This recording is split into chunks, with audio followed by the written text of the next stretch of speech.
Okay चलो होगी, very good, ठीक है।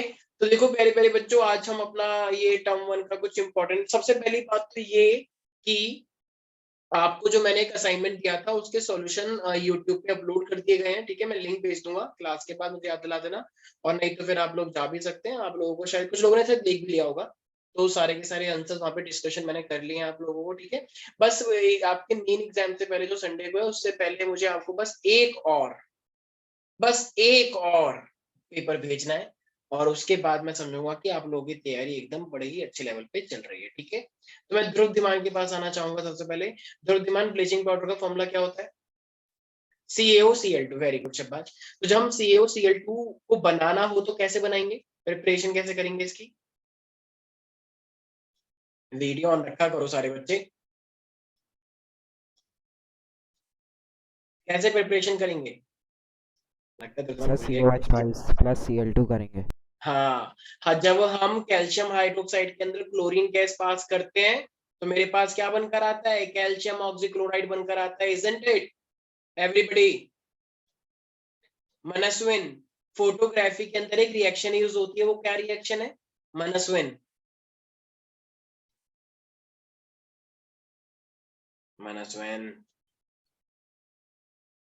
जिन बच्चों की वीडियो ऑफ है मैं उनको क्लास से बाहर निकालने वाला हूँ 2 मिनट के अंदर अंदर। सर आई सेड कि मैं नहीं या कंप्लीट फाइन। अक्षिता, जब भी हम खाना खाते हैं तो खाने के अंदर जो माउथ के अंदर डाइजेशन होता है वो कौन सा पार्ट है? कार्बोहाइड्रेट, प्रोटीन, फैट्स, विटामिन या मिनरल्स? हमारे माउथ के अंदर कौन सा पार्ट डाइजेस्ट होता है?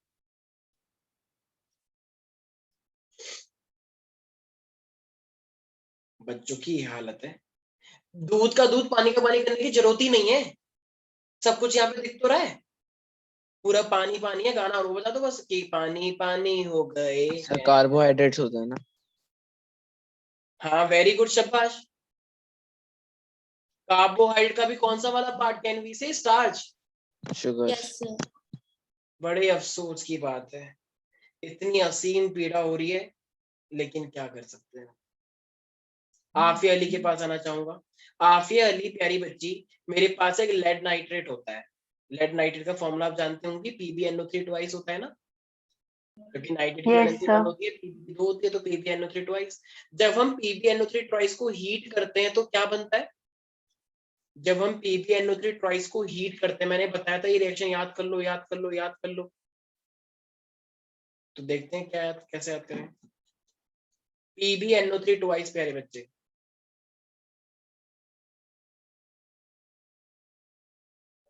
Sir, am I audible?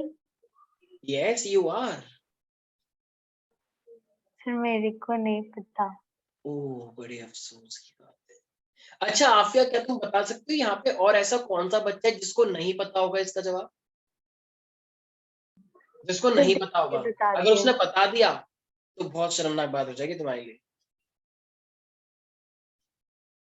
बताओ आफिया, किसको नहीं पता होगा इसका जवाब, जल्दी से। तुम्हें एक ऐसे बच्चे को चूज करना है जिसको इसका जवाब नहीं पता होगा, क्विकली। वो कह रही है मुझे ये भी नहीं पता। सर हर्ष सिंह। हर्ष से? क्या बात है। हर्ष, क्या तुम सुन पा रहे हो मेरे को?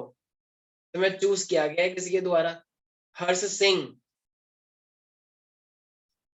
वो कह रहा है मैं बोलता ही नहीं हूँ, सबसे बढ़िया बात है, इग्नोर कर दो और म्यूट ही मत करो अपने आप को, सॉरी अनम्यूट ही मत करो। हर्ष,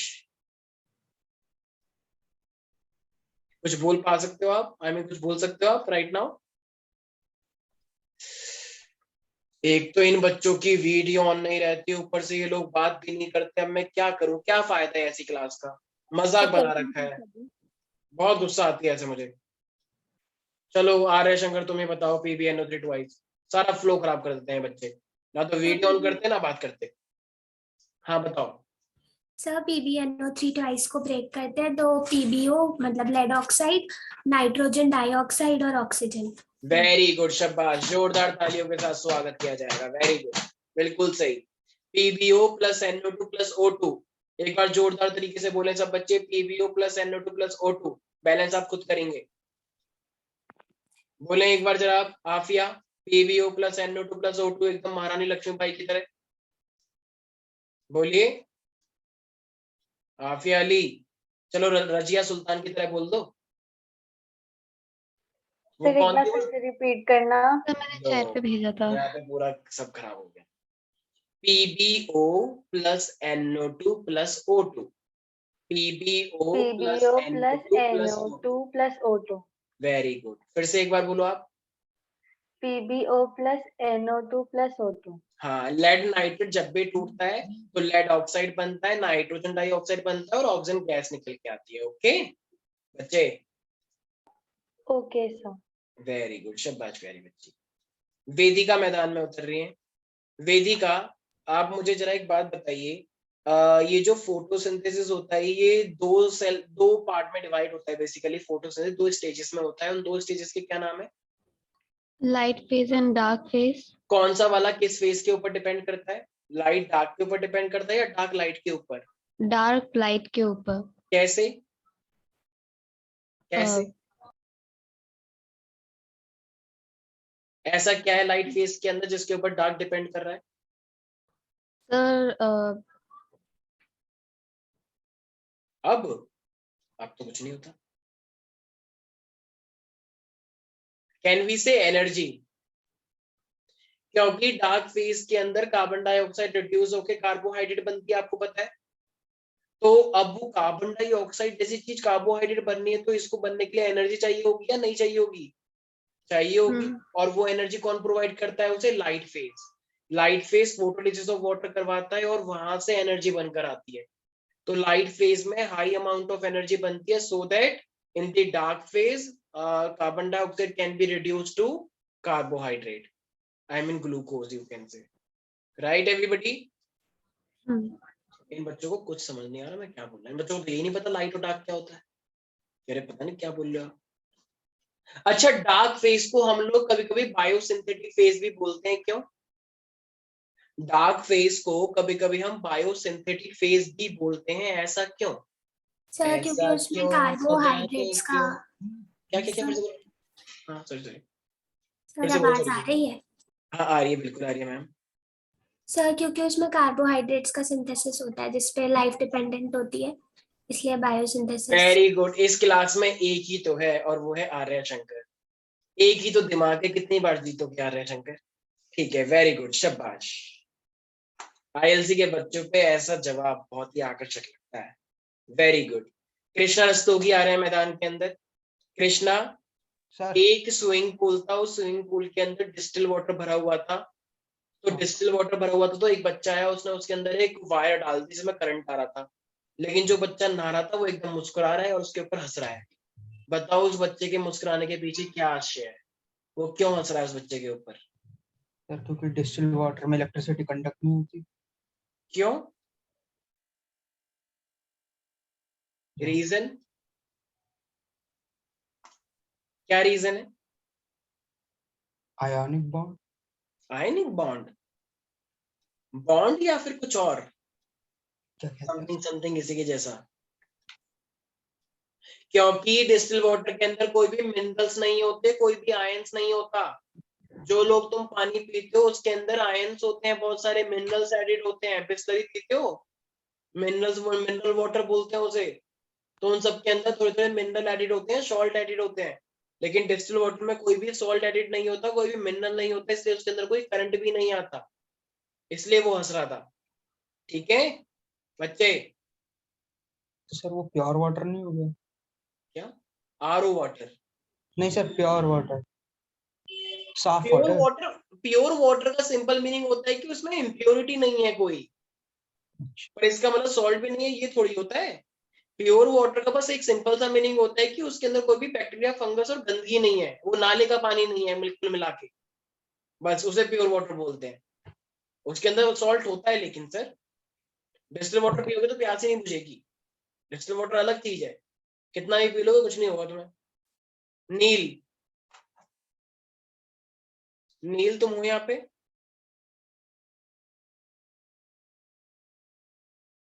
हाँ Arya Shankar, you raise your hand. Yes sir, एक डाउट यस था। सर। हाँ पूछो पूछो। सर सर रेड लाइट की वेवलेंथ सबसे ज्यादा होती है ना हाँ, सर, इसलिए उसकी स्पीड भी सबसे ज्यादा होती है। स्पीड मैं आप speed- लोगों को बता दूं, मैं आप लोगों को बता दूं, स्पीड का वेवलेंथ से कोई रिलेशन नहीं होता। जितनी भी लाइट होती है ये सारी की सारी इलेक्ट्रोमैग्नेटिक स्पेक्ट्रम का पार्ट होती है। जैसे कि अगर मैं कंप्यूटर से एक बार व्हाइट स्क्रीन ऑन कर दीजिए, हमारे पास इलेक्ट्रोमैग्नेटिक वेव्स होती हैं। इलेक्ट्रोमैग्नेटिक वेव्स जो होती हैं उसमें इलेक्ट्रिक और मैग्नेटिक फील्ड दोनों होती हैं। अगर मेरे पास इलेक्ट्रोमैग्नेटिक वेव इस डायरेक्शन में जा रही है ना, तो परपेंडिकुलर इलेक्ट्रिक फील्ड भी होता है और हॉरिजॉन्टल मेरे पास ये मैग्नेटिक फील्ड होता है। तो ये इलेक्ट्रोमैग्नेटिक वेव्स होती हैं और ये इलेक्ट्रोमैग्नेटिक वेव्स बहुत सारी रेडिएशन होती हैं। Gamma ray, X ray, UV ray, visible रे, माइक्रो, इंफ्रा, रेडियो, ये सब इलेक्ट्रोमैग्नेटिक वेव्स होती हैं प्यारे बच्चों। तो ये जितनी भी रेडिएशन है ये सब सेम वेलोसिटी ऑफ लाइट से मूव करती हैं, क्योंकि ये सारी की सारी इलेक्ट्रोमैग्नेटिक वेव्स हैं और सारी इलेक्ट्रोमैग्नेटिक वेव इक्वली स्पीड से चलती हैं, कोई ज्यादा कम नहीं होता सर। जब भी आप कलर को देखते हो तो ऐसा नहीं होगा कि पहले रेड दिख गया, ओ माय गॉड अच्छा भी ब्लू आने वाला है, रुक जा 5 मिनट रुक जा, भी आने वाला है, अब आ गया। ऐसा नहीं होता है। हर चीज इक्वली पे दिखती है, इक्वल टाइम पे दिखती है, क्योंकि सबकी स्पीड इक्वली होती है। तो विजिबल के अंदर सब आ गया विद्यो, तो सब इक्वली स्पीड से चलते हैं, ठीक है। तो सर वेवलेंथ का, लेकिन हाँ सर जब प्रिज्म में डिस्पर्स होती है तो सबसे ज्यादा डेविएशन तो वायलेट का होता है और सबसे कम रेड का, क्योंकि उसकी स्पीड सबसे ज्यादा होती है ना। एक सेकेंड, इसका तो रिलेशन फ्रीक्वेंसी के ऊपर है ना एक्चुअली, वेलोसिटी से। एक सेकेंड, अभी आप लोग इतना ध्यान रखेंगे कि विजिबल लाइट जो होती है वो सारी की सारी इक्वल ट्रेवल करती है। अब आप जिस मीडियम में डाल रहे हैं वो उसके ऊपर डिपेंड कर रहा है, और उसकी फ्रीक्वेंसी सबकी अलग अलग है। ये जितनी भी विजिबल लाइट रे है ना, इन सबका वेवलेंथ अलग है। वेवलेंथ अलग होने से इन सबकी फ्रीक्वेंसी अलग है, और जब इनकी फ्रीक्वेंसी अलग है तो इनकी एनर्जी भी अलग होती है। क्यों? क्योंकि एनर्जी का एक फॉर्मूला होता है एच म्यू। एच का मतलब प्लैंक्स कांस्टेंट। अभी एक ये सब चीजें आप हायर क्लासेस में पढ़ोगे, तो एनर्जी की वजह से ये सब अपने आप में अलग हो रहे हैं। वेलोसिटी की जहां तक बात है, इन सबकी वेलोसिटीज ऑलमोस्ट सेम होती हैं, क्योंकि ये सब इलेक्ट्रोमैग्नेटिक स्पेक्ट्रम का पार्ट होते हैं, इसीलिए। सर और एक क्वेश्चन था। सर एक डेंसर मीडियम से रेयर मीडियम में हम लाइट को अगर भेज रहे हैं तो तुम्हारे सारे वेवलेंथ फिजिक्स के ही डाउट है क्या? क्या सर? तुम्हारे सारे फिजिक्स के ही डाउट हैं?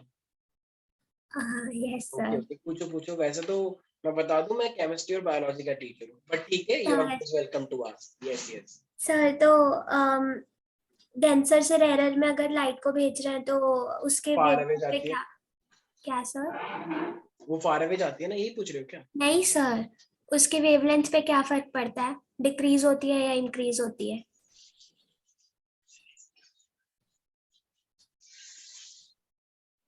अगर एक लाइट रे, बस यही ऑप्शन है, इंक्रीज और डिक्रीज, सेम वाला ऑप्शन नहीं है कोई? नहीं सर, सर क्वेश्चन है in an experiment the beam of light is passed from a denser medium to a rare medium based on the observation obtained choose the correct statement. Its velocity will increase, its frequency remains constant, its wavelength will decrease. फिर sir ABCD option दे रखा है, only 1 only 2 only 3 ऐसे करके। मैं आपको भेज दूंगी doubt photo पे। अभी भेज दो, एक काम करो, ठीक है। इस टाइप के क्वेश्चन आएंगे, लेकिन इस टाइप के क्वेश्चन आपके पास आएंगे क्यों? क्योंकि आपका फिजिक्स का एक ही चैप्टर आ रहा है, वो ह्यूमन आई वाला तो एक ही थोड़ा सा ही पार्ट है, वो इसी चैप्टर का पार्ट है वैसे भी। तो आएंगे भाई इस टाइप के क्वेश्चन, ध्यान रखना। और वैसे भी अगला टाइम तुम्हारी शुरू से गई है, तो फिजिक्स में जितना करना है उतना कर लो। मुझे नहीं लगता केमिस्ट्री बायो में कोई दिक्कत आएगी, लेकिन आपकी परसेंटेज कम हो सकती है फिजिक्स की वजह से, जो कि मुझे बिल्कुल भी बर्दाश्त नहीं होगा। क्योंकि कम आएंगे आपके फिजिक्स में, नाम लगा दूंगा आप मेरा कि साइंस में कम होगा इनकी वजह से, तो वो फिर बुरी बात हो जाएगी, ठीक है। सर तो भेज दिया इसलिए मैंने। ओके, ठीक है। इससे पहले कि मैं इस क्वेश्चन को देखूं, लेकिन मैं कृष्णा के पास आना चाहूंगा। कृष्णा, जो फेनोल्फथलीन होता है, अगर मैं फेनोल्फथलीन के अंदर अगर एसिड डालता हूं तो वो क्या हो जाता है? कलरलेस, और अगर बेस डाल दूं तो? पिंक। ओके, ठीक है ठीक है। अच्छा, कनकेव मिरर जो होता है, वो कनकेव मिरर किस टाइप की इमेज बनाता है mostly time? Sir concave mirror virtual, नहीं कनकेव ना, रियल और वर्चुअल दोनों सर। रियल और वर्चुअल, रियल के कितने केसेस होते हैं और वर्चुअल के कितने केस हैं? वर्चुअल का सर एक ही है और रियल का बाकी सारे। बाकी सारे मतलब कितने? 5। हाँ बिल्कुल सही है, ठीक है। ओके, तो बिल्कुल सही है हमारे पास। अच्छा मुझे एक बात बताओ, अगर मैं ऑब्जेक्ट को इन्फिनिटी से पोल की तरफ बढ़ रहा हूँ, ठीक है, तो जो साइज ऑफ इमेज है वो कंटिन्यूअसली इंक्रीज होता जाएगा या डिक्रीज होता जाएगा? इंक्रीज, कनकेव मिरर है ना। हाँ कनकेव है, तो साइज इंक्रीज होगा डिक्रीज होगा या इक्वल बनेगा? इंक्रीज इंक्रीज सर होता इंक्रीज हो होगा। जाएगा। तो अभी जब इन्फिनिटी पे होती है तो Increase फोकस पे बनता है जो कि एक पॉइंट साइज है, और पॉइंट साइज से करते करते वो एक कंडीशन आएगी, दोनों का इक्वल साइज हो जाएगा। जब दोनों का इक्वल साइज होता है वो कौन सी कंडीशन पे होता है? सी पे सर, हम सफर, सी पे। हाँ C पे। सी पर, सेंटर ऑफ कर्वेचर, ठीक है, और फिर वो फाइनली और बड़ा हो जाएगा, ठीक है। ओके। सर इसी से रिलेटेड आपने जो एक वर्कशीट में क्वेश्चन दिया था, हम्म, मुझे उसमें अभी डाउट है, जो कि student obtains a blurred image of a distant object on a screen using convex lens। Sir इसमें ये distant object beyond C count नहीं हो सकता? बियॉन्ड सी वाला केस या सिर्फ इन्फिनिटी वाला ही होगा? कौन सा लेंस लिया है तुमने? लेंस लिया है, मिरर लिया है? Convex lens. कन्वेक्स लेंस लिया है, ओके। यस ये वही क्वेश्चन है क्या जो एक बार कृष्णा ने सोच के बताया था? Yes sir. ओके, तो ये कन्वेक्स लेंस है, आप लोग जानते हैं कन्वेक्स के अंदर हमारे पास जितने भी केस होते हैं सेम वैसे ही चलता है, बस वो इस साइड आ जाता है, राइट। तो आप लोग इन्फिनिटी से लेके पूरे यहाँ तक के ऑब्जेक्ट रखते हैं, और इसका भी क्या होता है, फोकस से लेते लेते इमेज हमारे पास इस तरीके से बढ़ती चली जाती है, राइट। तो ये पास आते जाएंगे, तो अब ब्लड इमेज बनी है, राइट। और तुम कह यस रहे हो तो उसका क्या क्या ऑप्शन थे, मैं अभी राइट नाउ क्वेश्चन भूल गया। उसके ऑप्शंस थे away from the screen, towards the screen, to a point very far away from the screen, और फिर depending on the position of the object either तो टुवर्ड्स मैंने और अवे। बताया था ना, एक कंडीशन उसने शायद स्पेसिफाई करी थी ना, ये कहाँ पे रखा हुआ है, डिस्टेंट ऑब्जेक्ट लिखा डिस्टेंट हुआ है। ऑब्जेक्ट, तो डिस्टेंट का मतलब यही तो हो गया कि वो इन्फिनिटी पे है। तो डिस्टेंट का मतलब बियॉन्ड सी नहीं हो सकता? नहीं नहीं नहीं नहीं, इतना नहीं। डिस्टेंट ऑब्जेक्ट का मतलब ही ये है कि वहां पे वो इन्फिनिटी पे है, बियॉन्ड सी, और फिर तो कोई कह देगा सी भी तो हो सकता है, फिर तो सी भी हो सर सकता है फिर तो। सर फिर अगर डिस्टेंट ऑब्जेक्ट भी है और हमें फोकस पे इमेज जानी है, तो हमें तो नहीं पता ना कि स्क्रीन फोकस से आगे रखी है पीछे, तो हमें चेक करना पड़ेगा ना। फॉर एग्जाम्पल ये पॉइंट फोकस है और स्क्रीन आगे या पीछे रखे, ऐसा हमें कुछ स्पेसिफाई नहीं किया गया है। ओके, तुम कह रही हो कि स्क्रीन यहाँ भी हो सकती है, स्क्रीन यहाँ भी हो सकती है, और इमेज यहाँ बनी है, राइट। यस सर, स्क्रीन कहीं भी हो सकती है और एक बार क्वेश्चन भेजना। Yes sir. जहां तक मुझे याद आ रहा है कि उसमें ऐसा ऑप्शन है ही नहीं कि डिस्टेंट वो जा रहा है, पर फिर भी एक बार भेजो। डिस्टेंस का सिंपल सा मीनिंग है कि आप इनफाइनाइट लेके चलोगे, ठीक है। ओके, मुझे एक बात बताओ, अगर अगर अगर अक्षिता बताएगी, नहीं स्नेहा बताएगी, स्नेहा परान, मुझे एक बताओ, अगर मेरे पास सीएओ है, सीएओ के अंदर अगर मैं HCl डालता हूँ तो क्या होता है? अगर मेरे पास ये कैल्शियम ऑक्साइड है जो कि क्विक लाइम है, अच्छा ये कहाँ पे यूज होता है क्विक लाइम, कौन सी चीज में यूज होता है? अगर ऐसे पूछ ले तो ये क्विक लाइम कहीं और यूज भी होता है ना, कहाँ यूज होता है ये? सर व्हाइट वॉशिंग में use white White wash. Very good शाबाश, बिल्कुल सही जवाब। ये CO प्लस 2HCl है, जब आप इसकी रिएक्शन करवाते हो तो ये CaCl2 और प्लस का H2O बनता है, am I right? Yes, sir. तो ये CaO प्लस का 2HCl it gives CaCl2 plus का H2O। तो ये रिएक्शन जो आप देख रहे हैं, ये क्या, ये रिएक्शन बिल्कुल ठीक है? Are you sure? Yes sir ठीक है। ओके, तो मुझे एक बात बताओ, ये जो कैल्शियम ऑक्साइड अभी आप राइट नाउ देख रहे हैं, ये एज अ एसिड की तरह वर्क कर रहा है या बेस की तरह एक्ट कर रहा है? सर बेस की तरह act कर रही है। क्यों बेस की तरह क्यों एक्ट कर रहा है? सर क्योंकि जब मेटल ऑक्सीजन के साथ रिएक्ट करता है तो मेटल ऑक्साइड बनाता है जो एक बेसिक होता है। नेचर तो एक बेसिक इन नेचर माना जाता है, ठीक है। तो ये बेस और एसिड के साथ रिएक्शन करके एक तरह से सॉल्ट और वाटर बना रहा है, right?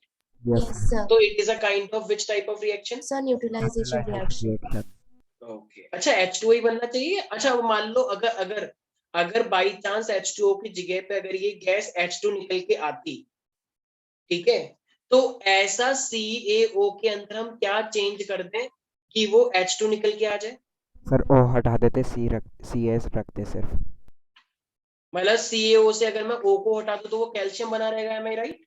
Yes sir yes sir. Okay, तो इसका मतलब जब भी मेटल हमारे पास कंबाइन करता है किससे, एसिड से, तो वो सॉल्ट प्लस का H2 गैस बनाता है, ये कहना चाह रहे हो?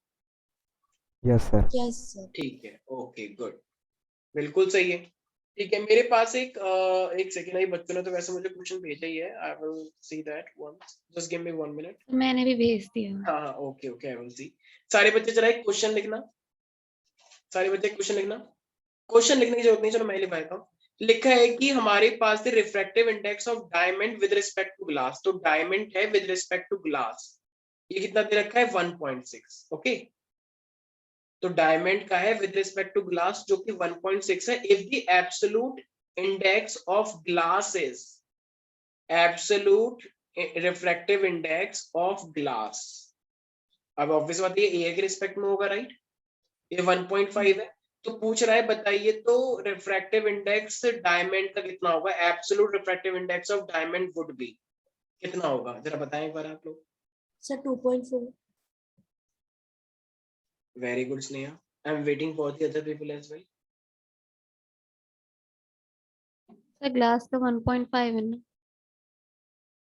हाँ जी हाँ जी हाँ जी, 1.5 है, यस।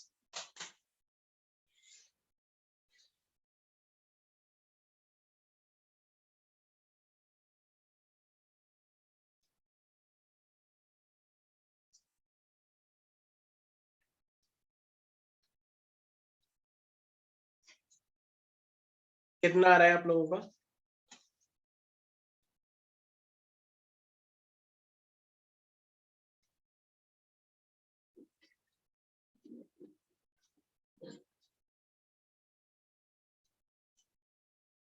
क्विकली,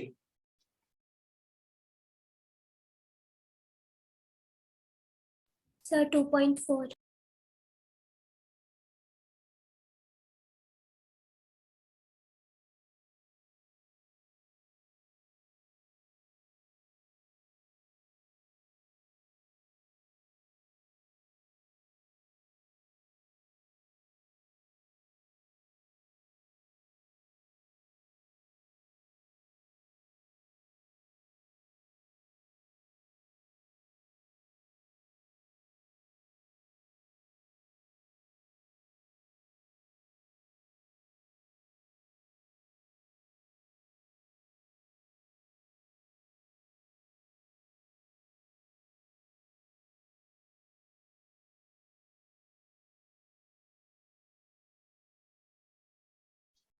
यस हो गया आप लोगों का।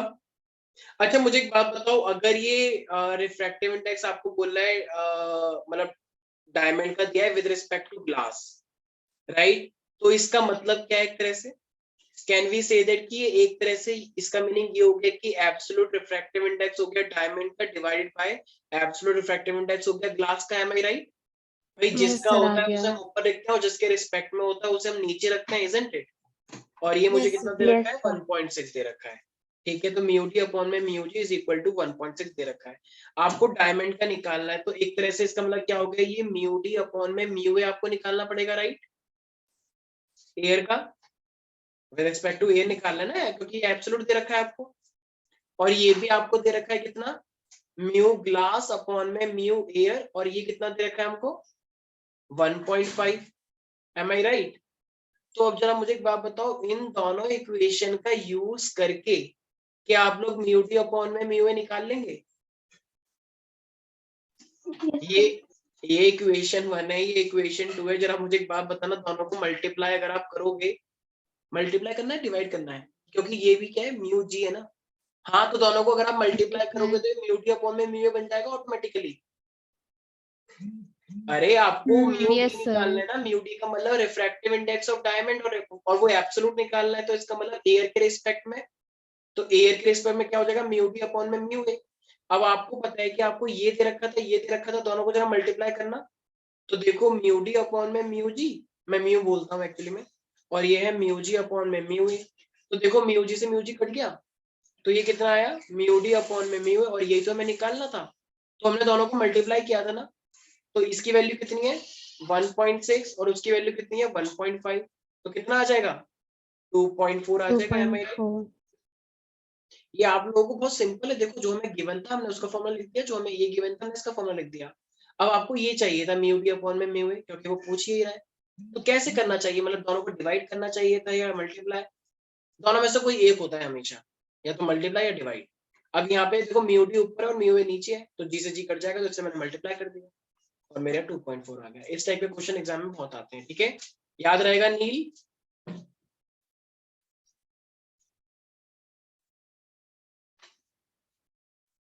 ध्रुव, कोई डाउट Yes, है? sir. अनुमान, अक्षिता, सर आप क्या मेरी आवाज नहीं आ रही? नहीं सर, आ रही है। ओके अच्छा, मुझे एक बात बताओ, अगर मैं बोलता हूँ कि ये मेरे को एक सेकेंड, मुझे ये दे रखा है ग्लास का विद रिस्पेक्ट टू डायमंड, ठीक है, और मुझे ये दे रखा है एक तरह से मान लो 2/3, तो इसका क्या मीनिंग है? एक सेकेंड, ये मेरे को बताएगा नील। नील, इसका क्या मीनिंग है? म्यू जी अपॉन में म्यू डी दे रखा है 2/3, तो इसका मीनिंग क्या है अपने आप में एक्चुअली में? क्या मैं ये बोल सकता हूँ क्योंकि वो ग्लास की बात कर रहा है, refractive index of glass with respect to diamond, right, तो इसका क्या फॉर्मूला बनेगा? Can we say refractive index of glass upon में refractive index of diamond it is equal to 2/3, yes और no? Yes, sir. Yes sir. Okay, और अगर मान लो आपको सिंपल सा, अगर आपको वो दे रखा है एब्सोल्यूट दे रखा है, मान लो डायमंड का एब्सोल्यूट वाला रिफ्रैक्टिव इंडेक्स दे रखा है मान लो 2, एब्सोल्यूट वाला, तो जरा बताना फिर एब्सोल्यूट ग्लास का कितना हो जाएगा, एब्सोल्यूट ग्लास का कितना हो जाएगा फिर?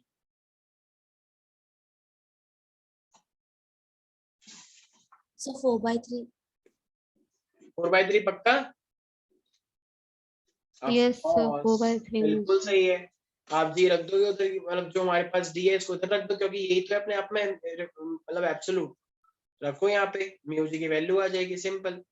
इस टाइप के क्वेश्चन आप बिल्कुल एक्सपेक्ट करें, और पक्का ये आएंगे ही आएंगे, कोई रोक नहीं सकता इनको आने से, ठीक है, गारंटेड। अच्छा मुझे एक बात बताओ, एक लाइट आई, तो ये मेरे पास एक ग्लास था, इसका इसने एंगल बनाया 60, ठीक है, और फिर ये लाइट रिफ्रैक्ट कर गई थोड़ा सा, तो ऑब्वियस सी बात है वो थोड़ा झुक जाएगा, तो ये वाला एंगल बना मेरे पास 45, ठीक है, और ये ग्लास है, ये ग्लास का मटेरियल है, तो कह रहा है अब यही चीज देखते हुए आप ग्लास का रिफ्रैक्टिव इंडेक्स निकालें, कितना आएगा रिफ्रैक्टिव इंडेक्स ग्लास का? ग्लास का रिफ्रैक्टिव इंडेक्स कितना आना चाहिए सिर्फ इतना डायग्राम देखने के बाद? 1.5. Sir, √3/√2. ओके, √3 अपॉन में √2 1.5 होता है, लग तो नहीं रहा मुझे। सर वो नीचे वाला No, 45 है. sir. Sir, √3/√2. √3/√2 आएगा. ठीक है, देखो हमारे पास आपको स्नेल्स लॉ पता है, सर ने करवाया भी होगा, राइट? स्नेल्स लॉ क्या होता है? Refractive index of any medium it is equal to sine of the angle of incidence through the sine of the angle of refraction, right?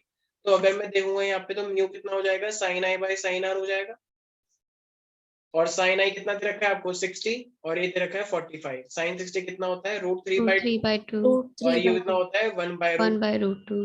तो मेरे पास क्या हो जाएगा, देखो 2 से ये कटेगा, एक सेकंड, √2 ये है, तो ये मेरे पास √2 बचेगा यहाँ पे, और ये तो 1 है ही, तो मेरे पास आंसर कितना आ जाएगा, √3 अपॉन में √2। स्नेल्स लॉ का यूज किया है मैंने, और कुछ नहीं किया है। सर जो आपने 40 वर्क असाइनमेंट भेजा था उसके क्वेश्चंस ऑल्दो आपने डाल दिए हैं यूट्यूब पे, बट आप एक्सप्लेन कर देंगे यहाँ पे भी? मैंने वहां पे एक्सप्लेन किया है, मैंने वहां पे एक्सप्लेन किया है, कोई भी दिक्कत है तो दोबारा पूछो ना, कोई दिक्कत नहीं। सर आप ओके लिंक सर. हाँ मैं लिंक शेयर सर करूंगा, वो मैंने वहां पे जो पूरा एक्सप्लेन किया है, डोंट वरी, पूरा मैंने एक्सप्लेन किया है, ठीक है। ओके सर, जो मैंने Okay. भेजा है वो डिस्कस। हाँ वो हाँ। मैं करता हूँ। अच्छा मेरे पास वैसे तो ठीक है, मुझे तुम क्वेश्चन इसी के पूछ रहे हो आज फिजिक्स की, ठीक है।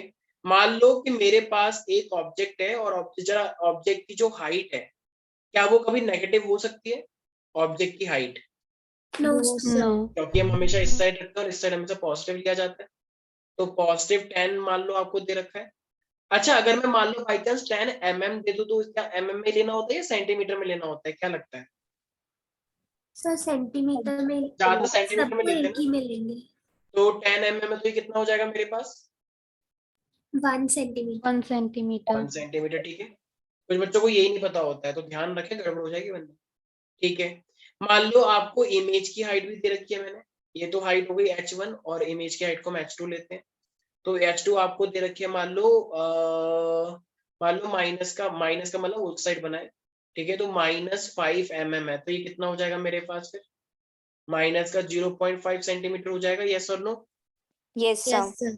ठीक है। अब ये मेरे पास आपको दे रखा है, अब आपको मैंने इमेज का डिस्टेंस भी दे रखा है, ठीक है। ये है मेरे पास -30 सेंटीमीटर, ऑलरेडी सेंटीमीटर में, ठीक है। -30 सेंटीमीटर मैंने, अच्छा -30 सेंटीमीटर देखने से आपको क्या लग रहा है कि ये रियल इमेज बनी होगी या वर्चुअल? ये मिरर वाला केस है, रियल। रियल। क्योंकि -30 इधर की साइड बनी है और इधर की साइड ज्यादातर क्या बनता है? रियल और इन्वर्टेड ही बनता है ना। Am I right everybody? Yes sir. Yes sir. ठीक है। तो अब आपसे पूछ रहा है कि सबसे पहले तो आप इसका मैग्निफिकेशन बताएं कितना होगा। आपको मैग्निफिकेशन निकालना है और फिर आपको इसकी फोकल लेंथ निकालनी है, और आपको ये भी बताना है कि ये कनकेव था या ये कन्वेक्स था। खुद आपको सोचना है और मुझे बताना है कि ये जो हाँ। केसेस आपको दे रखे हैं, आपको बताना है कि ये कनकेव हुआ या ये कन्वेक्स हुआ। मुझे खुद बताना है आपको, और मैग्निफिकेशन भी बताना है। Yes do it. आपको मैग्निफिकेशन, फोकल लेंथ बताना है और फिर उससे ही डिसाइड करना है कि ये कन्वेक्स है या कनकेव है।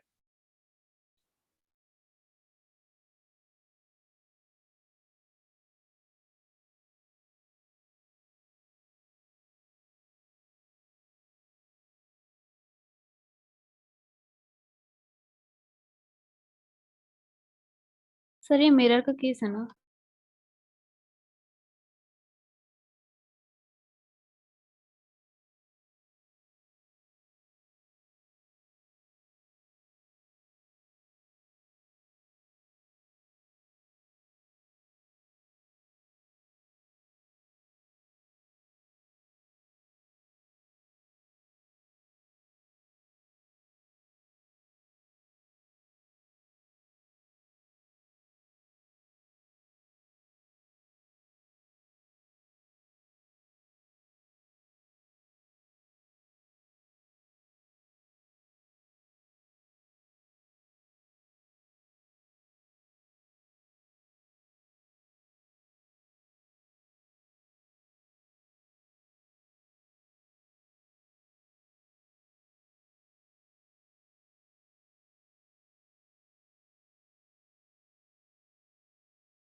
सर आ गया।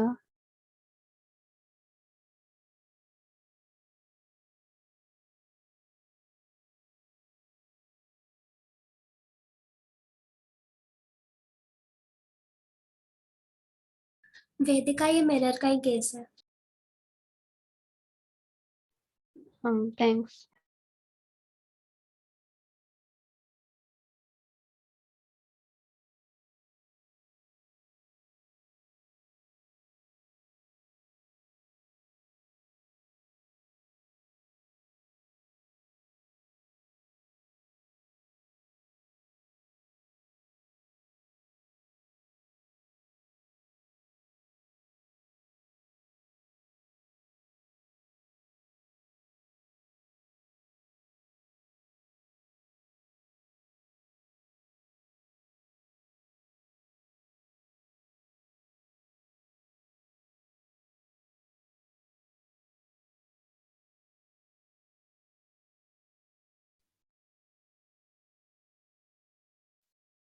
यस, तो आप लोग बताएं।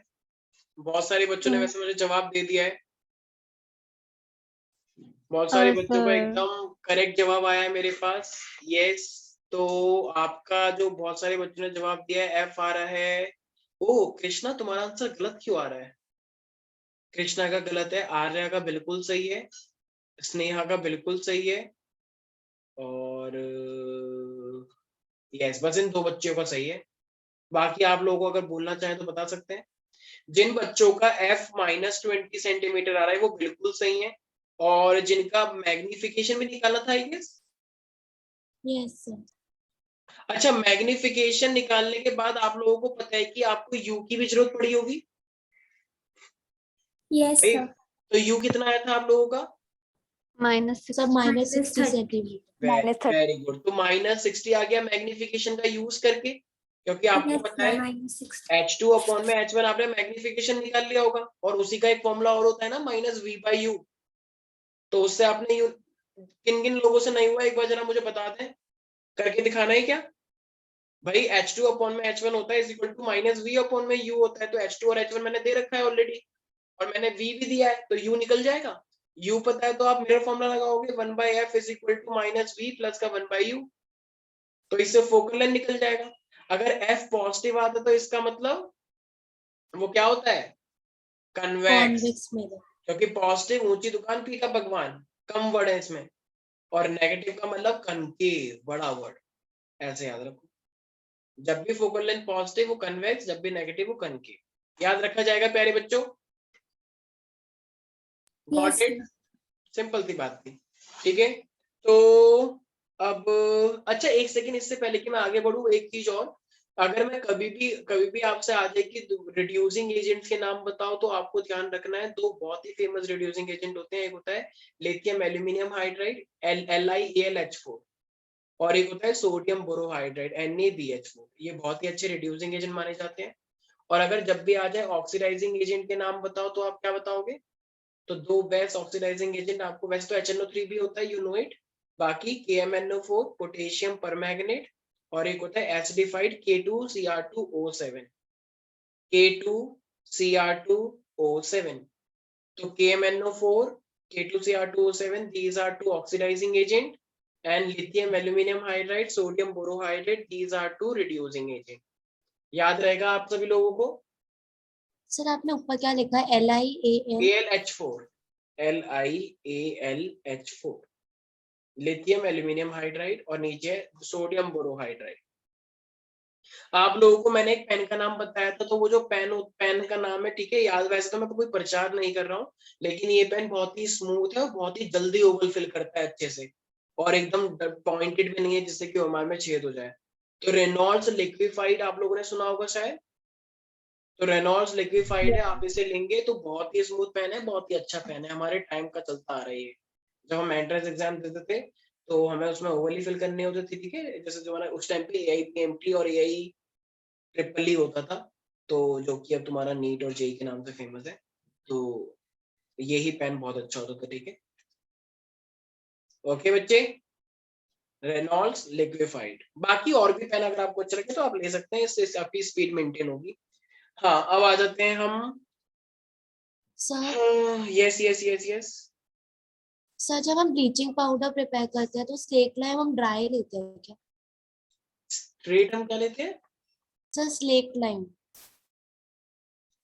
देखो, जब भी हम पाउडर बनाते हैं तो कोई भी चीज हम लिक्विड वाली नहीं लेके चलते हैं, क्योंकि उससे सॉल्ट क्या हो जाएगा, वेट हो जाएगा, जो कि हमें नहीं चाहिए। अगर हम कभी भी जैसे जैसे एक एग्जांपल ही लेते हैं हम, कि हमारे पास मान लो कोई भी वाटर ऑफ क्रिस्टलाइजेशन है, क्या वाटर ऑफ क्रिस्टलाइजेशन होने से कोई चीज वेट होती है? No sir.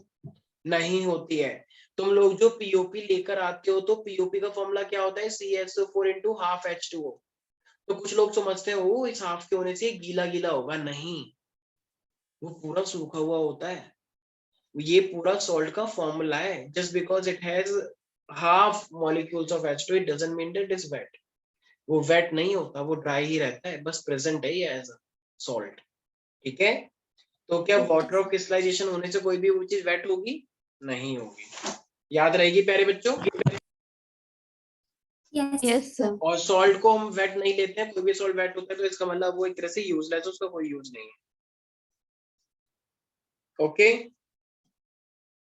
और एक चीज और आप लोगों को पता होना चाहिए कि ये जो अभी आपका एक टॉपिक आया था ना, क्या नाम है इसका, ये जो आप कह रहे थे एग्जाम्पलर में ये लिखा हुआ है, तो आप इसको इंटरनल रिफ्लेक्शन का ही नाम देंगे, क्योंकि as per CBSE you have to follow the protocols जो सीबीएसई ने अपनी ब्लूप्रिंट में ले रखे हैं, आपको भी वही लेना होता है, आप अपने आप चेंज नहीं कर सकते।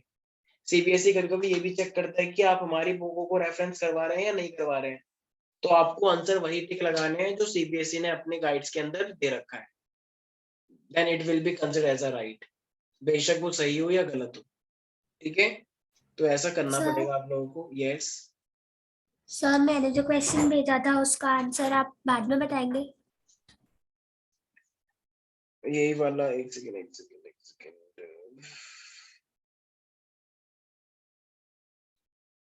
In an experiment, a beam of light is passed through the denser medium to rarer medium based on the observation. Choose the correct statement that its velocity will increase, its frequency remains constant, its wavelength will decrease. Sir velocity constant नहीं होती फिर? Velocity तो constant ही होती है अगर वो normal उसके अंदर चल रही है, एयर के अंदर। और एक लाइट की फ्रीक्वेंसी, हर एक कलर की अपने आप में एक फिक्स्ड फ्रीक्वेंसी होती है और फिक्स्ड वेवलेंथ भी होती है। जैसे अगर आप इलेक्ट्रोमैग्नेटिक स्पेक्ट्रम भी पढ़ेंगे तो हर एक लाइट की अपनी एक फिक्स वेवलेंथ है, और फिक्स वेवलेंथ की वजह से उसकी एक फिक्स फ्रीक्वेंसी भी होती है। जैसे कि हमारे पास ये एक फ्रीक्वेंसी होता है म्यू, म्यू का मतलब होता है सी बाय लैम्डा। तो अगर हर किसी की वेवलेंथ फिक्स है तो फिक्स वेवलेंथ की वजह से, और ये वेलोसिटी ऑफ लाइट है, तो फ्रीक्वेंसी भी फिक्स होगी। तो ये हमारे पास, मुझे क्वेश्चन थोड़ा सा अटपटा लग रहा है, तो you have to give me the time to sort out the problem, then I will tell you on WhatsApp. मुझे थोड़ा सा टाइम चाहिए सोचने के लिए, क्योंकि इसमें सारी चीजें कांस्टेंट वाली दे रखी है और फिर ये पूछ रहा है कि कौन सा वाला चेंज हो जाएगा। तो मे बी कुछ मीडियम की वजह से कुछ इसके अंदर डेंसर से रेयरर की बात कर रहा है, it means it was already in denser medium और अब वो रेयरर के अंदर आया है। सर तो वेलोसिटी तो इंक्रीज होगी। क्योंकि डेंसर में जाने से वेलोसिटी कम हो जाती है। सर नहीं, रेयरर में जा रहा है इसलिए वेलोसिटी बढ़ेगी। डेंसर में थी तो वो कम थी, वो रेयरर में आया तो वेलोसिटी ज्यादा हो जाएगी। क्या इसका आंसर ओनली फर्स्ट है क्या? No sir, all of these है। ऑल ऑफ दीज है? Yes sir.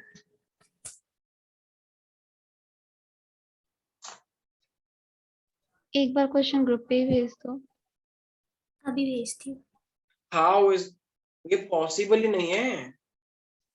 How is it possible actually? अगर वेवलेंथ डिक्रीज कर रही है तो वेवलेंथ से तो फ्रीक्वेंसी इनवर्सली रिलेटेड है। ये तो गलत है, ये क्वेश्चन का आंसर ही गलत है, ऐसा हो ही नहीं सकता किसी भी हाल के अंदर। सर भाई इसका देखो, एक्सप्लेनेशन बताऊं? हाँ बताओ। एक सेकंड सर। सर इसमें लिखा है option D is correct. When a beam of light passes from a denser medium to a rarer medium, its velocity increases and wavelength decreases, but frequency remains constant.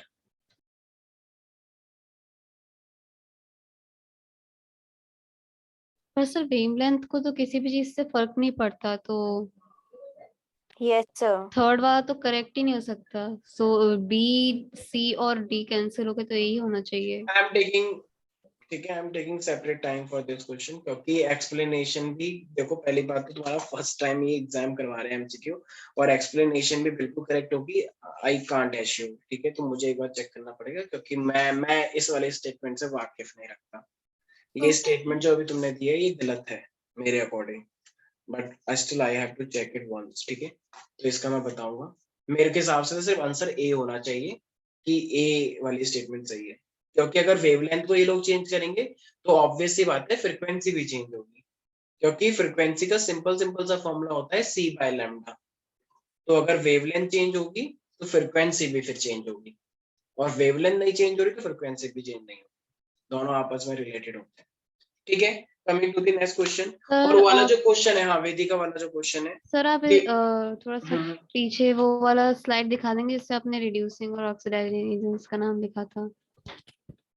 अच्छा okay, तो जितने भी question भेजे हैं उनको बताया जाएगा, डोंट वरी एट ऑल, ठीक है। अच्छा मुझे एक बात बताओ, एक जैसे तुम लोगों के घरों में वो लगते हैं ऑप्टिकल फाइबर्स, तो ऑप्टिकल फाइबर के अंदर कौन सा फिनोमेना यूज होता है, एनीबॉडी? सन ने भी बताया होगा आई गेस, नहीं बता? सबके घरों में ऑप्टिकल फाइबर लगते हैं ना, वाईफाई, यस सर। तो उसके अंदर कौन सा फिनोमेना यूज होता है? पता नहीं। सर टोटल इंटरनल रिफ्लेक्शन होता है क्या? पक्का श्योर? Yes sir. यस। देखो जितने भी हमारे पास सिग्नल्स आते हैं तो वो, या जो भी लाइट आ रही है तो वो इस तरीके से टकरा टकरा के इस तरीके से जाता है, ठीक है। तो इसमें तुम आप डिटेल में पढ़ोगे कि ये क्लैडिंग कहलाता है, ये कोर कहलाता है। तो जानबूझ के इस अंदर का रिफ्रैक्टिव इंडेक्स ज्यादा होता है, इसका कम होता है, तो ये डेंसर से एक तरह से रेयर वाला सीन बन जाता है। तो फिर ये टकरा के वापस अंदर के साथ टकराते टकराते ये लॉन्ग लॉन्ग लॉन्ग डिस्टेंस तक ट्रांसफर कर सकता है। तूने सुना होगा कि एयरटेल यहाँ पे आ गया, ऑप्टिकल फाइबर हमारे गांव में आ गया है, सुना है कुछ कुछ ऐसा कि हमारे गांव में भी ऑप्टिकल फाइबर आ गया है? नहीं सुना तुम लोगों ने, कोई बात नो नहीं। सर। तो ऐसे ऑप्टिकल फाइबर, ये जो एयरटेल हुआ या ये जियो जो हुआ, अपने ऑप्टिकल फाइबर हर एरिया के अंदर पहुंचा रहे हैं। क्यों? क्योंकि ये जो ऑप्टिकल फाइबर है ये सिग्नल्स को बहुत अच्छे लेवल तक पहुंचाता है। तो इसके अंदर भी हमारे पास यही वाला फिनोमिना होता है, टोटल इंटरनल रिफ्लेक्शन, तो इसको ऑप्टिकल फाइबर बोलते हैं।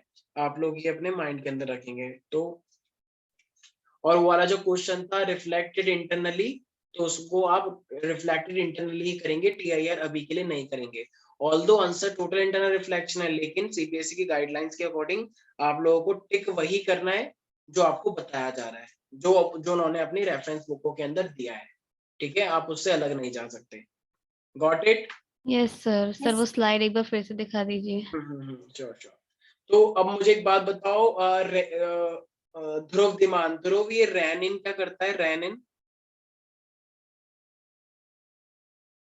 रैनिन। सर मैं Airtel. Hmm, sir help in digestion of milk. अच्छा मिल्क के अंदर कौन सा प्रोटीन होता है और कौन सा कार्बोहाइड्रेट होता है?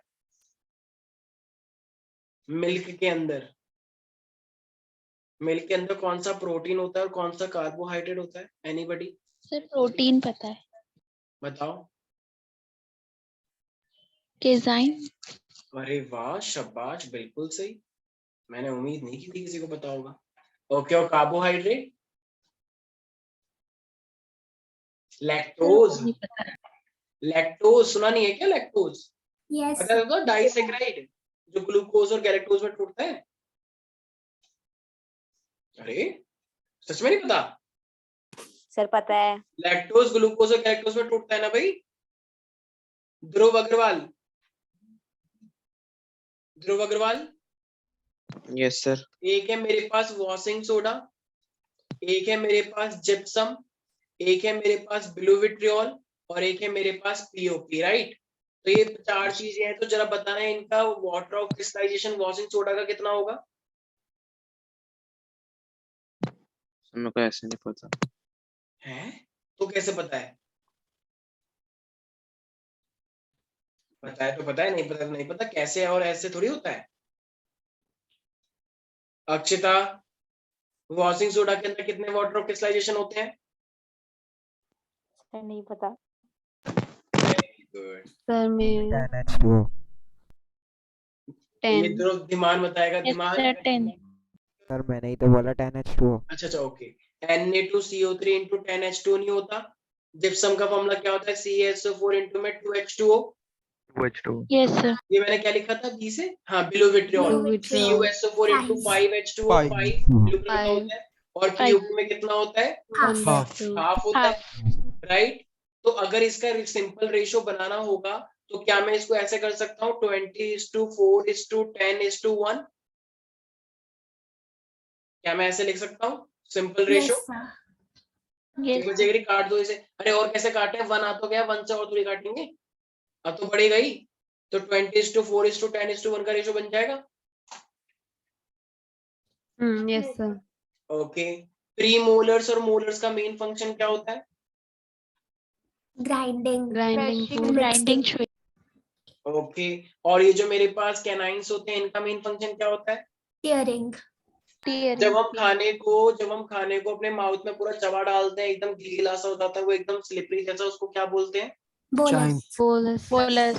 Are you sure? Yes, sir. Yes, sir. Sir अगर किसी की बॉडी में सलाइवरी ग्लैंड्स इनएक्टिवेटेड हो चुकी हैं तो उसका कौन सा पोर्शन अच्छे से डाइजेस्ट नहीं होगा? Starch Starch. स्टार्च, मतलब कार्बोहाइड्रेट नहीं होगा, right? Yes. Okay, bile duct और ये पैनक्रियाटिक डक्ट मिलके कॉमन डक्ट बनाते हैं, उसका क्या नाम है? Hepatopancreatic. Pancreatic duct. इंटेस्टाइन अपना भी एक जूस निकालता है, उसका क्या नाम है? Succus centricus. Sector. नेमेटोफोर्स क्या होते हैं? नेमेटोफोर्स Sir, पता नहीं. मैंने एक दिन बताया था ना, कुछ रूट्स को जब ऑक्सीजन नहीं मिलता है तो वो अपनी जमीन के ऊपर से आ जाती हैं और अपना ऑक्सीजन ले लेती हैं, भूल गए क्या? बताया था ना, कुछ प्लांट्स होते हैं जिनको रूट्स में ऑक्सीजन की कमी हो जाती है तो वो बाहर निकल के आते हैं ऐसे, और वो यहाँ पे जो पोर होते हैं, इनके यहाँ पे पोर्स होते हैं, इससे ऑक्सीजन लेते हैं, तो इनको हम नेमेटोफोर्स बोलते हैं, रूट मॉडिफिकेशन। तुम लोगों को सच में नहीं पता है? No, sir. No, sir. Very good, शाबाश। तो कुछ मॉडिफाइड रूट होती हैं जिनको अगर ऑक्सीजन ज्यादा चाहिए होता है तो वो बाहर निकल के आ जाती हैं सॉइल से और फिर वही ऑक्सीजन लेती हैं डायरेक्ट, तो इनको हम नेमेटोफोर्स बोलते हैं, रिमेम्बर, नेमेटोफोर्स। अच्छा, जो हमारे पास हार्ट होता है तो हार्ट कौन से स्पेस के अंदर जड़ा हुआ है, अंदर एम्बेडेड हो रखा है, उस स्पेस का क्या नाम है? Thoracic cavity. है Pericardium. नहीं, Oh, Pericardium. पेरिकार्डियम बोलते हैं। अच्छा, हार्ट को हम मायोजेनिक भी बोलते हैं, क्यों बोलते हैं myogenic? Heart is called myogenic, why? Heart अपने आप चलता है या फिर तुम उसे चलाते हो? अपने आप चलता है. अपने आप चलता है तो मतलब अपने आप ब्रेन से अपने आप रेगुलेटेड होता है या फिर तुम उसे बोलते हो अपने आप? तो it is a auto regulated organ, अपने आप ही वर्क करता है, मायोजेनिक इट इज। जो उसकी बीट है हार्ट की कितनी बीट होती है 1 मिनट के अंदर for adult one? So 72. 72 times. Okay, 1 minute के अंदर, याद रखना है आपको। ओके, जरा मुझे एक बात बताओ, हमारे पास तो किडनी है, हम सेपरेट कर लेते हैं अपना नाइट्रोजन और वेस्ट, कॉकरोच के पास ऐसा क्या है जिससे वो वेस्ट सेपरेट करेगा? बताया था एक दिन मैंने। स्पाइरकल से तो ब्रीदिंग करता है, पता नहीं. ठीक है, स्पेरिकल्स तो ब्रीदिंग होती है, वेस्ट से एम से होता है उसका नाम, कभी किसी ने नाम सुना है? मेलफिजियन ट्यूब्यूल। No, sir. तो मेलफिजियन ट्यूब्यूल याद रखना, मेलफिजियन ट्यूब्यूल इसका एक्सक्रीटरी ऑर्गन है। ऐसी अर्थवर्म का क्या होता है? अर्थवर्म के पास क्या होता है ऐसा वेस्ट निकालने के लिए? Remember, nephridia. तो जिस तरीके से हमारे पास किडनी है, ऐसी अर्थवर्म के पास नेफ्रीडिया होता है, कॉकरोच के पास मेलफिजियन ट्यूब्यूल होता है, ठीक है? और इससे भी प्रिमिटिव ऑर्गेनिज्म होते हैं तो उनके पास फ्लेम सेल्स होते हैं, फ्लेम सेल्स, याद रखेंगे। तो कॉकरोच के पास मेलफिजियन ट्यूब्यूल, अर्थवर्म के पास नेफ्रीडिया और प्रिमिटिव के पास और फ्लेम सेल्स, और भी प्रिमिटिव हो गए तो उनके पास फिर वैक्यूल, जैसे अमीबा, ठीक है? जैसे हमारी बॉडी के अंदर कभी कीड़े आ जाते थे, एस्केरिस हो गया, एस्केरिस, और भी वॉर्म्स आ जाते हैं, राउंड वॉर्म हो गया, तो उनके पास फ्लेम सेल्स होते हैं, वो उन सेल्स के जरिए अपने वेस्ट निकालते हैं। अच्छा, हार्ट बीट को, सर, हाँ सर पर सेकंड हार्ट बीट कितनी होती है? 72 पर सेकंड। पर सेकंड पर ऐसे नहीं होता है मैम, पर सेकंड ऐसा कोई नहीं, हिसाब। मैं हमारी स्कूल की मैम ने हाँ, बताया तो फिर था डिवाइड कर दो फिर 60 से, तो 60 से डिवाइड कर लेकिन दो तो हमारी मैम 1.2 ने 60/72 बताया था, जो कि 0.8 और समथिंग था। एक सेकंड 70% टाइम्स हार्ट बीट कर रहा है ना, एक सेकंड मैम, अगर आप 60/72 करोगे तो फिर तो टाइम निकल के आएगा ना। एक हार्ट बीट होने में कितना टाइम लग रहा है मैम? दो बातें हैं, एक हार्ट बीट को होने में कितना टाइम लग रहा है? एक तो ये हो गया, तो 60/72 से तो एक हार्ट बीट का टाइम निकल के आएगा, जो कि 0 पॉइंट समथिंग आएगा, ठीक है। तो हाँ, ये क्या yes, होगा, sir. आपके मैंने टाइम निकाला होगा एक बीट के निकालने के लिए, ठीक है। Yes, sir. Okay. ठीक है, हार्ट के पास ऐसा क्या होता है जो कि उसको कॉन्ट्रैक्ट रिलैक्सेशन करवाने में हेल्प करता है? सब लोग ध्यान रखेंगे, हार्ट के पास यहाँ पे एक स्ट्रक्चर होता है जिसको हम बोलते हैं पेसमेकर। उस पेसमेकर का नाम है SA node, cyano atrial node. अगर ये किसी का काम नहीं कर रहा तो हार्ट काम करेगा ही नहीं। यही है जो गाइड करता है, आप कॉन्ट्रैक्ट करो, रिलैक्स करो, कॉन्ट्रैक्ट करो, रिलैक्स करो, तो एसए नोड है ये।